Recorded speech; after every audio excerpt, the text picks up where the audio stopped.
I hate that I have to keep doing videos, recordings, all this thing, but I can feel the energy once again of hysteria re-emerging. The pandemic, the pandemonium,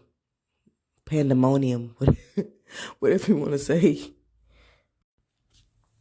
All that chaotic, hysterical uproar, fear, and honestly, it's justifiable. So, like, if we're in the middle of a pandemic and you feel like scared, um, due to the uncertainty, due to not really knowing what to believe, then honestly, it's not that you should feel guilty or shame about it because your mind is being messed with, your brain, your mentality is being screwed with, your mental health is being tampered with, your mental wellness, your holistic wellness is at a shaking point, and that's why you have to start establishing a foundation in faith, prayer, love, ground in that energy because and cut the cords from the matrix, cut the cords from the hysteria, cut the cords from the chaos, from the fear. And, it's not always about seeking the truth because sometimes you can't handle the truth, but sometimes it's just about what gives you peace of mind. Do what gives you peace of mind. For me, it's not wearing a mask every day. For me, it's not getting tested every other week or every week. For me, it's not letting someone diagnose me with something because you're giving me a death sentence or you're giving me something without solutions. You're telling me, oh, to quarantine for the rest of my life. You're telling me to live in fear. You're telling me to not socialize and communicate with people and have that interconnectedness that as African Americans, that is the roots of our livelihood. And the theys that we always talk about, they understand that. They know what this is creating. They're getting desperate because more and more people, the black generation is waking up. More conscious schools are being produced. No more the indoctrination system that doesn't give you any life skills, that doesn't teach you things that really can empower you as a spirit, but more or less keep you on a lifeline as a human. You know what I'm saying? Like, yeah, you can thrive and I'm not opposed to normal traditional things within mainstream society. But what I'm saying is always know that you have other options. If something else is calling to you, try it out, but always keep God first and keep that level of faith and grounding within your core because when you try different things, you are rocking the boat. So you always want to be able to stay afloat, you know what I mean? But yeah, just stay focused.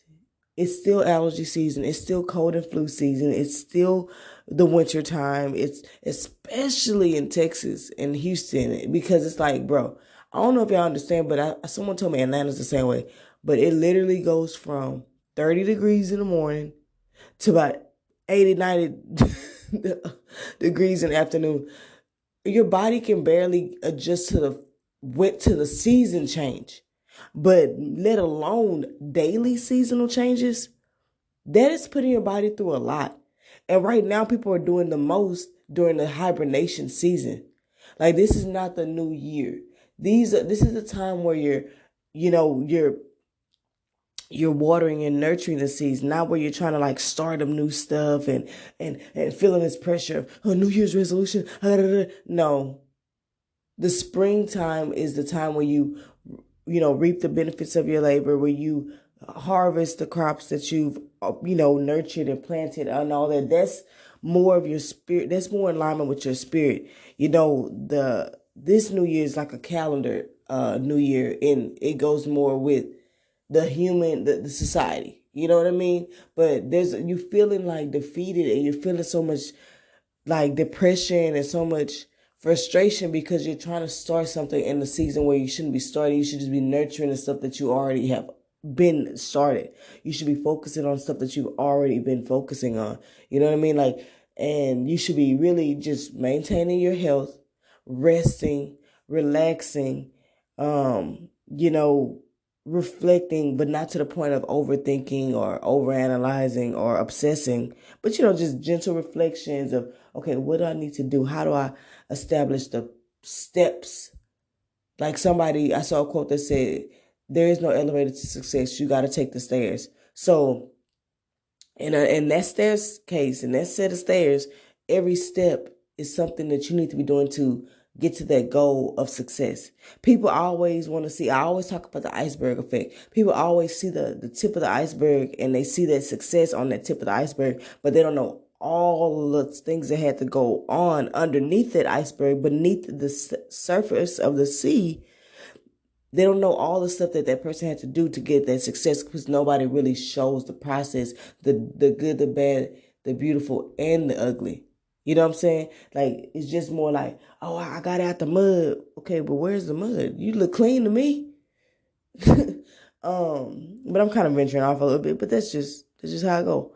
But yeah, I just want to come back and tell you guys, like, you are safe. You are divinely guided and protected. God does not want you to live in fear. You know what I mean? He don't want you to live like it's the end of the world. Because for me, if this is how I'm finna have to live, it's gonna sound bad, but like, it's like, who wants to live like that? Like that's not living. This is not living. The way that they're continuously putting there's no faith in it. There's no faith in it. You mean to tell me we're supposed to be living in the constraints of our home? We're supposed to be isolated for the rest of our lives, and then you give people diagnosis who don't have symptoms. How does that even work? Like, at what point does a person with no symptoms know that they can go around people? I don't have any symptoms to go away, so make it make sense. Then you constantly are changing. Oh, now instead of 10 days of contagion or whatever you're contagious with, now it's 20, now it's 30, now it's this. Even just more time to isolate yourself from people. More time to get depressed and soaking in your self-pity. More time to feel this lack of love, this lack of connection that you need to continue to survive. You know what I'm saying? It's just too much, and I don't like it. I don't. And I don't like what it's doing to me, because I am connected. We're all one mind. And as much as, especially what the role that I've taken as a spiritual activist, I do have a level of connection to the collective, my people, whatever. And there is so much around us historically when it comes to health and lack of trust. And this is why so many people are awakening to, more of our ancestral healing, practices and mindsets and wisdom, because it's like, we cannot rely on you. Look at what you're trying to do to gain mass control, to gain people dependency on systems that are not for us. Is it so hard to give us what we deserve, what we need, that you have to try to fearmonger us into submission? It's just another form of slavery. It's spiritual slavery. Like, it's spiritual oppression. And I'm always talking about that. And the only way to liberation is to have some level of faith, some knowledge of self, and some knowledge of the personal power that you carry. Knowing that you are divinely guided and protected. You're not alone. You have a whole spiritual team behind you. You have millions of ancestors who are trying to help you. You have God, the creator of all, the source of all. But yeah, that's all I wanted to say. Detach, detach, detach. Ground in faith. Prayer, prayer, prayer. Set your intentions, you know what I mean? Constantly create a sacred space, somewhere where you can come back to center. Follow people who give you peace of mind. Follow people who give you solutions. Follow people who give you a sense of hope. Follow people who give you, who don't make you feel helpless. Follow people who give you solutions, and just know that everybody's not going to have all the answers, and all the answers are not going to be for you, but you pick what resonates with you. And you can go dip and dabble in other people, because everybody's a vessel of God. God can speak to anybody. I follow several people, several spiritual teachers, and I'm a spiritual teacher myself. Nobody knows all. You have your own inner wisdom that you're able to tap into. And you have to sit with yourself sometimes to get to it. Silence and stillness is a passageway, but it can also unlock a lot of things that you have to be prepared for as well. So, you got to be aware of, what a spiritual awakening can do for you, what, it can, in both good and bad, in both light and dark. You have to venture through both. But that's all. Keep God first. Peace, love, light, and healing energies. Be open to receiving them.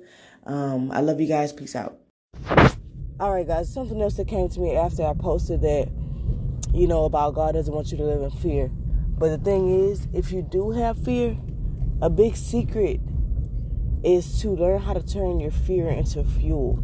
Like, be fearless, but fearless doesn't mean not being scared. Because the thing about it is, people think being brave and having courage is means you're not scared. No, it doesn't mean that you're not scared. It means that even when you are, you still take that risk. Even when you are, you still challenge it and you still do something that you feel like will put you on an outcome that's better than what you're in. So you take that risk despite what your mind is telling you, because a lot of it is the mind.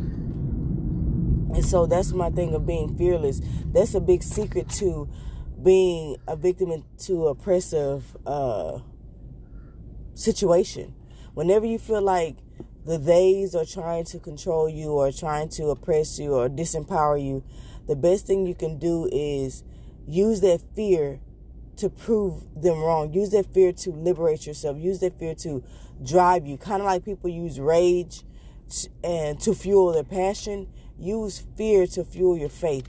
Use fear to fuel your goals and your beliefs that you can accomplish and achieve anything as long as you put your mind to it. Don't build on the mind that the foundation of the mind that they've given you. Create. It's time to demolish. It's demolition time. It's time to demolish the foundation that they tried to give you and start from scratch and create the foundation that you want, that will sustain the life that you want, that will keep you empowered, keep you in peace, keep you in all the things that raise your vibration. Sorry for the kid in the back, but this is reality. This is mompreneur lifestyle. So, yeah, guys, but that's all I want to say about that. Be fearless. Doesn't mean that you're not scared. It just means that you will not let your fear be a roadblock. You're going to let your fear be fuel to propel you onto your journey. Peace out.